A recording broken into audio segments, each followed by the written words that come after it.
Alright, so the one and only Bernie Sanders was on MSNBC last night, prime time, on Rachael Maddow's show. And I have the transcript here, so I'll be reading from it and give you my feedback. So let's get into it. Okay, Rachael Maddow starts, quote, "In 2016, pretty soon into it, you are running in a two-person primary. How is it different to run in a 2 million person primary?" End quote. Yeah. Back in 2016, it was 3 people with O'Malley in there, and then it just became Clinton versus Sanders. It was a totally different time. Okay, anyways, Bernie said, "It is very different. I think the difference is that the last time we had to win 50% of the vote in order to win a state, and we ended up winning 22 states. I think that this time around, I doubt that anyone will come close to 50% of the vote in any state," which is totally true. I don't know how anyone's going to get to 50%. Okay, anyways. I feel very good with that we have now received some 2 million individual contributions, which I think is an all-time world record. Up to this point, averaging a donation of $19 a piece. We got over 1 million volunteers, so we're feeling pretty good. End quote. That's awesome. Really? 2 million individual contributions, which is an all-time world record. Amazing. $19 a piece.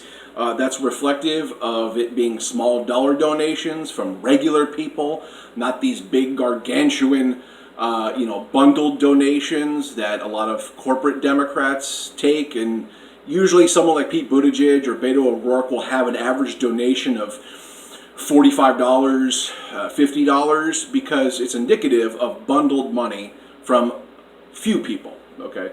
But this is 2 million individual contributions at a rate of $19 a piece. That's very indicative of it being regular people, which is big. Okay, Rachael Maddow. Now that the ceiling may be different with what's possible, even for the strongest presidential campaigns in the early states, how do you change your strategy? Okay, Bernie says, quote, "It's more about aggressively getting out the vote in grassroots organization. We just have to get people out to the caucuses and get votes in the primary in order to win." End quote. Yeah, it's just about turnout. This election will be decided by turnout. This is what he's talking about here, and this is what a lot of us know. 47% of people, almost half the voting bloc in America didn't vote.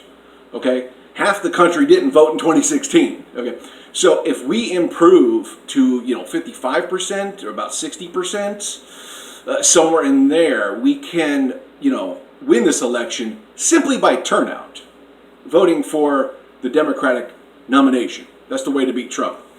Let's just hope it's someone like Bernie Sanders who gets the nomination.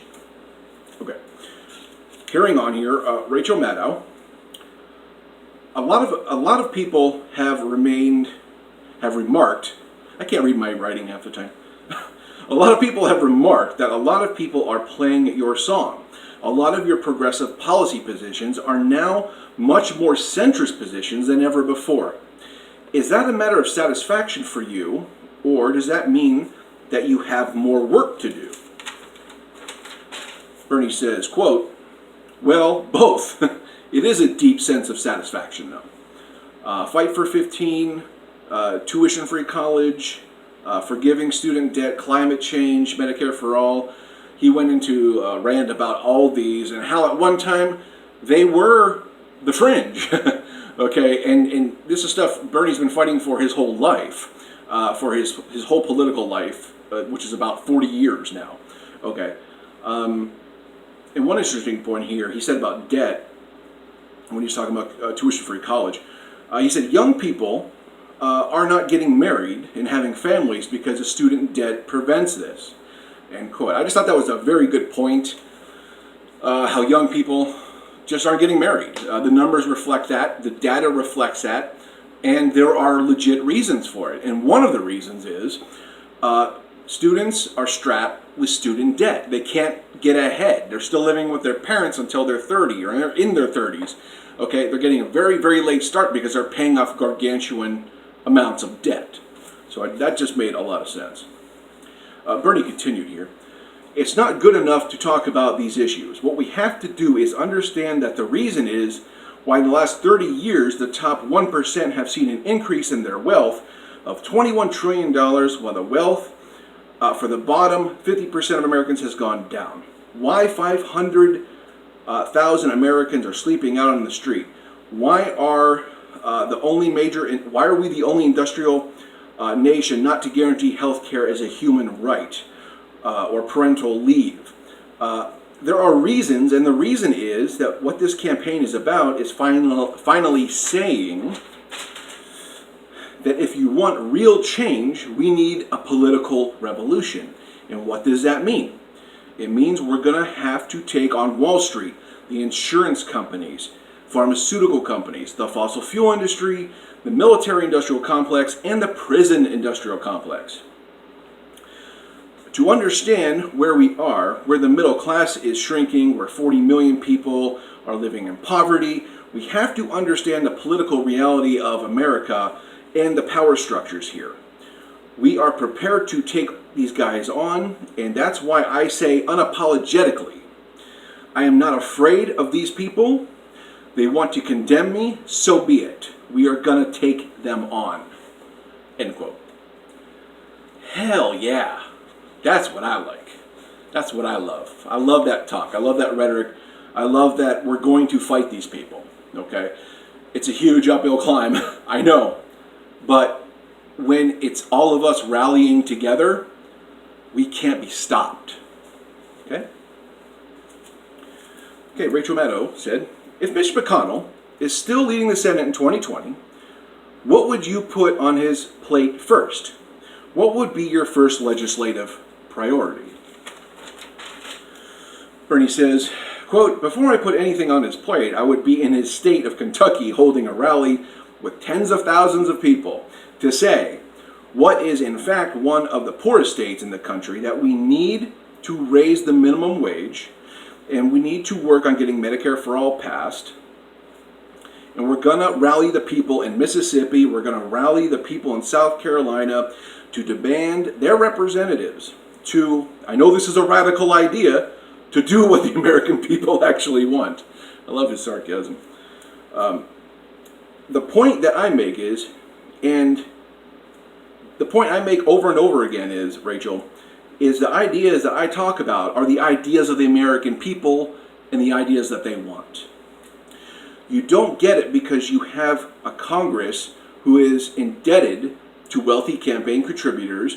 And by the way, whether you call it socialism, social democracy, or progressive government, everything that I'm talking about exists in countries like Sweden, Norway, and Denmark, where they have health care for all, where they have strong universal child care for all, where they have college education for all, etc. These are not radical ideas, but we need to rally the American people by the millions. That's what I mean by a political revolution. And as president, that's what I will help lead. We will give Mitch McConnell something that he cannot afford to refuse, and that is millions of people demanding that he take action on the issues impacting the working class in this country, end quote. Fire. I love it. That's what it comes down to. It comes down to motivating the people. This is all about people power. The revolution that Bernie is instructing us to go into is one about the people. They represent us, is basically what he's saying. Okay, Rachael Maddow, you said that you will be coming out with the strongest climate change plan, but you haven't released details of that yet. But how do you define it as the strongest, end quote? What Bernie said, what it will do is essentially tell the fossil fuel companies that they cannot continue to destroy this planet. They lie every day. They obfuscate reality. They are making huge amounts of money. And oh, by the way, they're destroying the planet. So somebody has got to say, sorry, we don't accept people shooting down other people. You are destroying this planet. We have to transform our energy system, energy sustainability, and we need we need a new transportation system as well.